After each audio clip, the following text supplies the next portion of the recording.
রাজনীতি আমি নিজেও পছন্দ করি না, সেও রাজনীতি ছেড়ে দিয়েছে। তাহলে এইভাবে হামলা করার মানেটা কি? কেন? একটুকু আত্মা কাঁপে না? একটুকু কি খারাপ লাগে না? একটুকু খারাপ লাগে না এইসব মানুষের?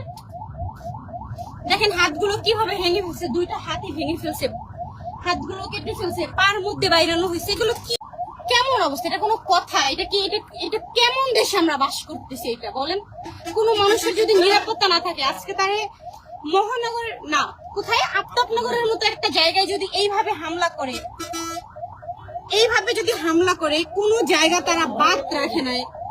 দেখেন এই যে হাত কি করছে, দেখেন বাইরে ভেঙে ফেলতে চাইছে।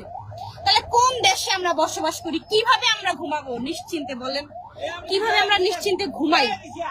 কি করছে? এই যে দেখেন এই হাতটা ভেঙে ফেলছে বাইরে, এই যে এই হাতটা ভেঙে ফেলছে, এইখানে কেটে ফেলছে, এইখানে কেটে ফেলছে, এই যে এইদিকে কেটে ফেলছে, এইদিকে সব জায়গায় কেটে ফেলছে তার হাত, এদিকে সব হাত কেটে ফেলছে, পান মধ্যে বাইরানো হয়েছে। সে তো রাজনীতি ছেড়ে দিছে, তাই না? অতীতে যা করছে সব বাদ দিয়ে সে এখন স্বাভাবিকভাবে জীবনযাপন করতে যাচ্ছে, কিন্তু না, করা যাচ্ছে না। অতীতেও যেমন তার উপরে হামলা করছে, এখনো হামলা করতেছে, হাত কেটে রাখে নাই। একটা মানুষের উপরে কেন এরকম অত্যাচার হবে? তার তো ভালোভাবে বাঁচার অধিকার রয়েছে। রাজনীতি ছেড়ে দিয়েছে, সে আগে যা করেছে। মানুষ ভুল করে, মানুষ মাত্রই ভুল হয়, শয়তান ভুল করে।